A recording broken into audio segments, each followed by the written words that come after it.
Hi, I'm Ron de Parmesan and you're watching Newscats.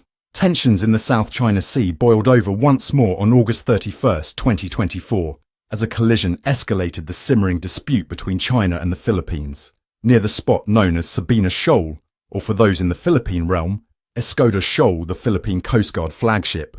BRP Teresa Magbanua was reportedly rammed by the Chinese Coast Guard vessel known as CGV 52054, raising the stakes in a decades-long territorial tussle.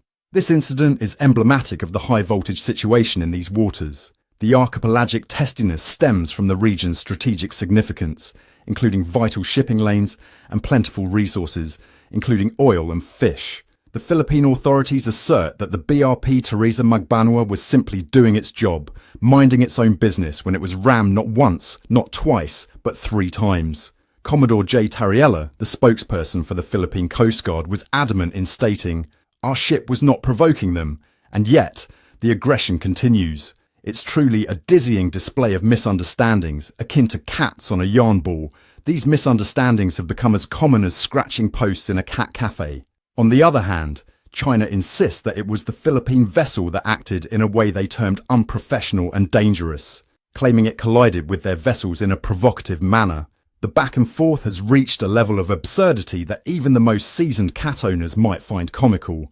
But folks, let's be honest, this is no laughing matter. The consequences of these clashes would ripple through the waters of international maritime law. It's high time we sit up and pay attention. Now, let's chat about the physical ramifications of the incident. The BRP Teresa Magbanua sustained damage to its hull specifically. There's a breach in the freeboard and the bridge wing. Thankfully, no crew members were injured amidst the chaos, although I'm sure the crew's nerves were frayed enough to make any cat reconsider jumping off a high place. This escalation comes on the back of a ruling from an international court in 2016 that dismissed China's expansive claims under the so-called 9-dash line. Folks, that line isn't just a playful doodle, it's a claim that stakes Beijing's hold on a majority of the South China Sea, an assertion that many nations, including the Philippines, utterly reject. Digging a bit deeper, this incident wasn't an isolated event. It follows a series of confrontations recently reported and serves as a reminder that the tensions in these waters are rising like a cat on a sunny windowsill. As maritime forces from both nations bolster their presence in these contested areas, it's clear there's a simmering pot of aggression waiting to boil over. Cool heads are necessary, but in a region where national pride runs deep, cooler heads seem few and far between. What should we expect next? The Philippines is set to carefully evaluate the seaworthiness of the BRP Teresa Magbanua, while China will undoubtedly posture and issue warnings against alleged provocations. The international community is watching, and with multiple countries interested in the outcome, we could see stronger calls for mediation over these ongoing territorial disputes.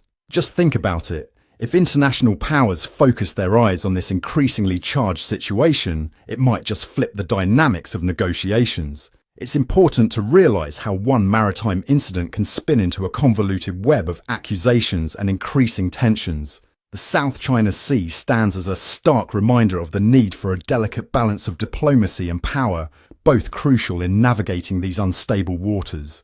The storm of accusations swirling in the aftermath of this recent collision implies that we aren't at the end of the line.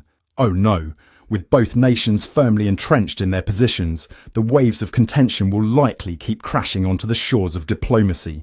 So, as developments unfold, remember, this is more than just a maritime spat. It's indicative of a larger struggle for power, territory and resources. The world will only be observing closely, as the implications of this clash could send shockwaves throughout the region. Be sure to drop your thoughts in the comments below, and don't forget to subscribe for all the latest updates on this tidal wave of conflict. After all, in today's world, staying informed is always the perfect move. I'm Ron de Parmesan, and this has been another Newscat special report. Thank you for watching, and don't go far because another breaking story is right around the corner. Mate, wow.